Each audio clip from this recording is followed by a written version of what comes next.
સ્વામિનારાયણ સંપ્રદાયના એક દિગ્ગજ સંત પરમ પૂજ્ય અક્ષર નિવાસી હરિ સ્વરૂપદાસજી સ્વામી મેમનગર ગુરુકુળ, કે જે હરિ સ્વરૂપ સ્વામીજીએ આજથી સતીશભાઈ 1 મહિના પહેલા દુનિયાને કહી દીધું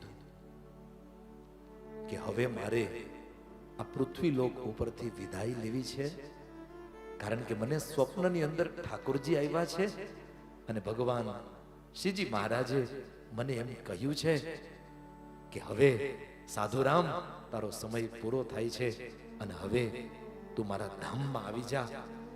એટલે મારો હવે સમય પૂરો થાય છે, માટે હવે 1 મહિનામાં મારે વિદાય લેવાની છે. અને એ સાધુ રામે ઠાકોરજી પાસે જવા માટે નિર્ણય કરી લીધો, નિશ્ચય કરી લીધો. એમ કહેવાય છે કે પોતાનું અનાજ એ બંધ કરી દીધું, માત્ર થોડું થોડું ફલ ઇત્યાદિ ક્યારેક ક્યારેક જમે, બહુ હરિભક્તોનો ભાવ હોય એટલે. બાકી સ્વામીને તો હવે વયું જ જવું છે. મેમનગરના પરમ પૂજ્ય બાલ સ્વામી એ તો બિચારા રડી પડ્યા. રડતા રડતા કહે, જો સ્વામી તમે અનાજ મૂકી દેશો અને આમ તમે 1 મહિનામાં અમને છોડીને જવાની વાત કરશો તો પછી હું પણ હવે આજથી અનાજ નહીં લઉં. અને એમ કહેવાય છે કે બાલ સ્વામીએ 2 દિવસ સુધી અનાજ ન ખાધા. પરમ પૂજ્ય માધુપ્રદાસ સ્વામી એ પણ રુદન કરે અને એમ કહે છે, ના હરિ સ્વરૂપ સ્વામી, અમને મૂકીને તમારે જવાનું નથી. અને એ સમયે પૂજ્ય અક્ષર નિવાસી હરિ સ્વરૂપ સ્વામીજીએ પૂજ્ય માધવ સ્વામીને બાલ સ્વામીને શું કહ્યું ખબર છે?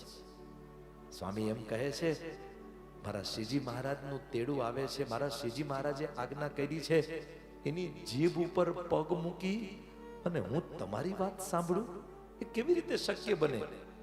તમે મોટા કે મારો મહારાજ મોટો? મારા મહારાજની આજ્ઞા એ પાલન કરવા માટે તો હું સાધુ થયો છું, માટે હવે મને તેડું આવી ગયું છે, મારે તો જવું છે.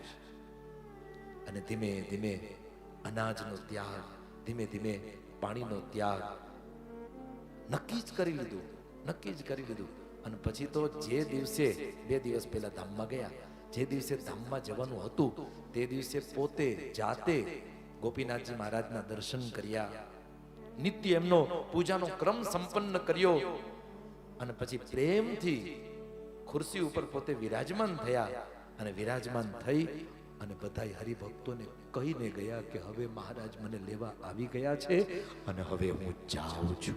એમ કહી અને હરિ સ્વરૂપ સ્વામીજીએ આ પૃથ્વી લોક ઉપરથી વિદાય લીધી. આને મૃત્યુ એ પણ મહોત્સવ કહેવાય. આ મહોત્સવ છે. મરવું તો પડશે સાહેબ. પછી સાધુ હોય કે બ્રાહ્મણ હોય કે હરિભક્ત હોય કે આચાર્ય હોય કે કોઈ પણ હોય, બધાને એકવાર મરવું તો પડશે. પણ એવું મરીએ કે જબ તુમ આए जगत में जग हंसे और तुम रोए, लेकिन कुछ ऐसी करनी कर चलो कि तुम हंसो और जग रोए, तुम हंसो और जग रोए.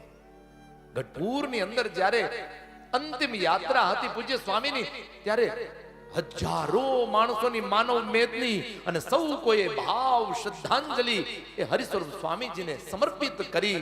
આજે વ્યાસપીઠ ઉપરથી મહેતા પરિવારને આંગણે જ્યારે ભાગવતની કથા ચાલી રહી છે, ત્યારે આપણે બધા પણ પૂજ્ય હરિ સ્વરૂપ સ્વામીજી એમને ભાવ શ્રદ્ધાંજલિ અર્પણ કરીએ અને પ્રાર્થના કરીએ કે જેવું મૃત્યુ ઠાકોરજી એમને આપ્યું અને અક્ષરધામમાં તેડી ગયા, એવું મૃત્યુ તો સાહેબ સૌ કોઈ ભક્તોને પ્રાપ્ત થાય અને સૌ કોઈને ઠાકોરજીનું ધામ એ પ્રાપ્ત થાય.